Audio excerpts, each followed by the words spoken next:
এই বাঁদরের দল, তোরা এখানে কি করছিস? যা। তুমি তো ভালো ফুটবল খেলো জানি, এবার তো দেখছি শাড়িও ভালো পরাতে পারো। তবে যাবি? হ্যাঁ, দেব না কানের গোড়ায়। বদমাইশ যত সব। এই ঘরটাও যাচ্ছে তাই, দরজা ছিটকিনি আটকায় না আর জানলা যখন তখন খুলে যায়। Thank you.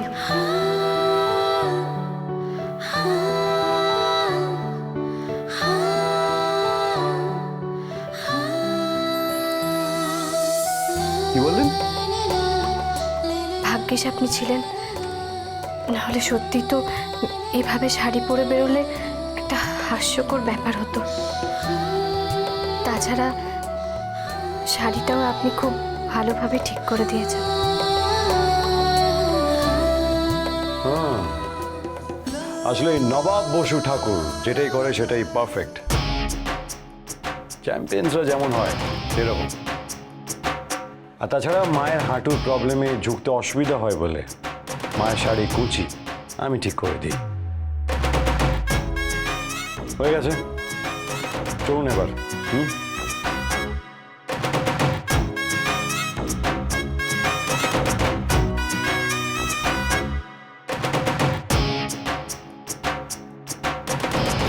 এতক্ষণ হয়ে গেল, ওরা দুজন তো এখনো এলো না।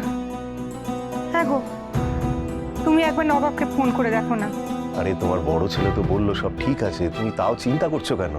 আরে ছোট বৌমা শরীরের কথা ভেবেই তো চিন্তা করছি। তুমি ভুলে যাচ্ছ ওর সাথে নবাব আছে। কে যে কাকে সামলাবে বাবা? ওইদিকে নন্দিনী এই অবস্থায় ছুটলো নবাবকে সামলাতে। না না, ওরা দুজন যে একসঙ্গে এতটা সময় আছে সেটাই তো একটা ইতিবাচক ব্যাপার বাবা।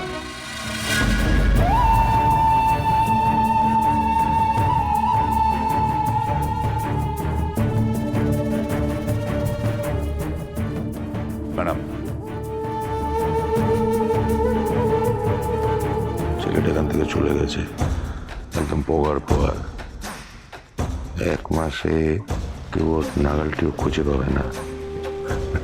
বলেছিলাম না, আপনি টেনশন করবেন না।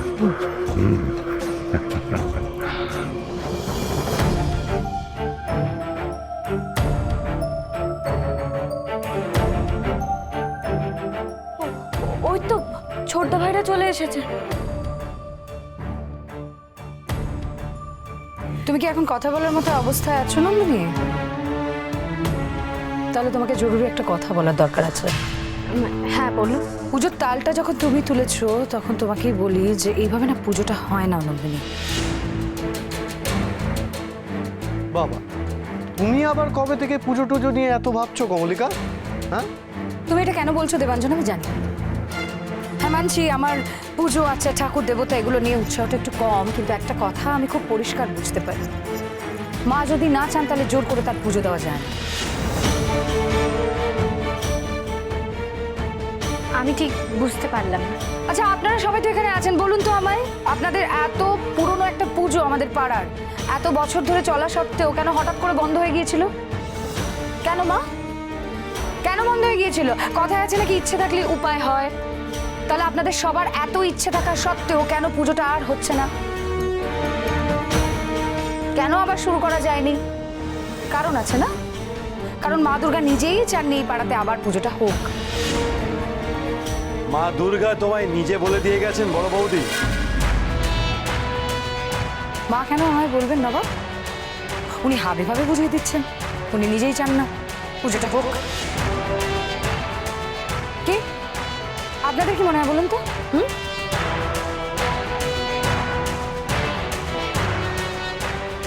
উনি ইন্টিমেশন দিয়েছিলেন নবাব যে পুজোর কোনো দরকার নেই, তা সত্ত্বেও তোমরা গা জোয়ারি করে পুজোটা করে যাচ্ছ, করার চেষ্টা করে যাচ্ছ, তাই তার দশা দেখো, তার ফলস্বরূপে উনি বিরক্ত হয়েছেন বলে এত বড় একটা অঘটন ঘটলো। এরপরেও যদি তোমরা পুজোটা কন্টিনিউ করো সেটা বোধহয় ভালো হবে না, তাই বলছি পুজোটা বন্ধ করো। এই তোরা দেখ কমলিকা বসু ঠাকুর কত টাকা চাঁদা দিয়েছে। বার কর বার কর বার কর, সব কটা বিল বার কর আর দেখে আমাকে ঝটপট করে বল। নবাব, আমি কিন্তু সবার সেফটির কথা ভেবে কথাটা বললাম। কত টাকা চাঁদা দিয়েছ সেটাও বল। এখানে কোথা থেকে এলো? আমি আমি আমি তো সেভাবে কোনো চাঁদা দেইনি। চাঁদা যখন দাওনি তাহলে এসব ফালতু জ্ঞানের বাণীও দিও না। এতগুলো লোকের সামনে তুমি আমার সামনে এভাবে কথা বলছো কোন সাহসে গো? তুমি যেই সাহসে পুজোতে 1 টাকাও কন্ট্রিবিউট না করে পুজো বন্ধ করার সাজেশন দিচ্ছ, সেই সাহসে আমি তোমাকে কথাগুলো বলছি। দেখো না অলরেডি কত বড় ক্ষতি হয়ে গেল, তুমি চাও আরো ক্ষতি হোক সবার? কি ক্ষতি হবে কি হবে না সেটা আমরা বুঝে নেব বড় বৌদি, তোমাকে বলতে হবে না। তাই তুমি অত চাপ নিও না। আচ্ছা আপনারা সবাই চান তো এতটা ঝুঁকি নিয়ে ওই পুজোটা হোক? আপনারা চান তো? কেন ঝামেলা বাড়াচ্ছ? তোমার সাজেশন কেউ চাইনি বড় বৌদি। দেখো নবাব, আমার কথা শোন। কেন ক্ষমতা মাথা গরম করছে? এই কথায় তোর এই মাথা গরম করাটা সব হয়ে যাচ্ছে। দেখ, ওনার সঙ্গে তোর পারিবারিক কোনো প্রবলেম থাকতেই পারে, কিন্তু সেটা তোদের বাড়ির ভিতরের ব্যাপার, সেটাকে সবার সামনে আনছিস কেন? দেখ নবাব, একটা কথা বলি, ম্যাডাম কিন্তু খুব একটা অযৌক্তিক কথা বলেননি। এই যে বারবার পুজোয় বাধা পড়ছে, ব্যাঘাত হচ্ছে, এটা কিন্তু সত্যি ভাবার মতো একটা ব্যাপার। হ্যাঁ, ঠিক এই খটকাটা আমারও মনে এসেছে। নিশ্চয়ই মা দুর্গা আমাদের উপর কুপিত হয়েছে।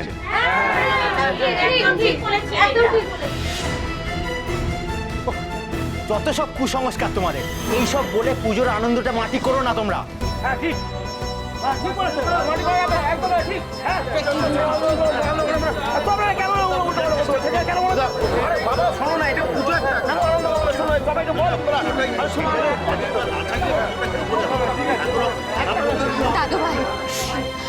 দাদু ভাই, আমি সবার আনন্দের জন্য পুজোর কথাটা বলেছিলাম। আমি সবার মুখে হাসি ফোটাতে চেয়েছিলাম। এই রকম পরিস্থিতি তৈরি হবে পুজোর জন্য আমি এটা দুঃস্বপ্নেও ভাবিনি। আমিও তো বুঝতে পারছি না হঠাৎ হলোটা কি। এদের কি সব মাথা খারাপ হয়ে গেল? হ্যাঁ, পুজোর মাঝখানে পুজো বন্ধ হয়ে যাওয়ার কথা বলাটাও তো পাপ। পুজো ঠিক মতো করে পুণ্য লাভ করলে এসব ঘটনা ঘটতো না। ব্যাপারটা কিন্তু ভাবার আছে। তোমার কি বুড়ো বয়সে ভীমরতিতে ধরলো নাকি হালদার? তর্কে এই সমস্যা মিটবে না। আচ্ছা, আপনারা তো পাড়ার বড়, আমাদের গুরুজন, আপনারা বলুন না। আপনারা যেটা বলবেন সেটাই হবে। বলুন আপনারা কি চান বলুন। এতে কি বলার আছে ছোটনাথ বউ? অকাল বোধন হয় জানি, কিন্তু অকাল বিসর্জন হয় এটা কোনো শাস্ত্রে লেখা নেই।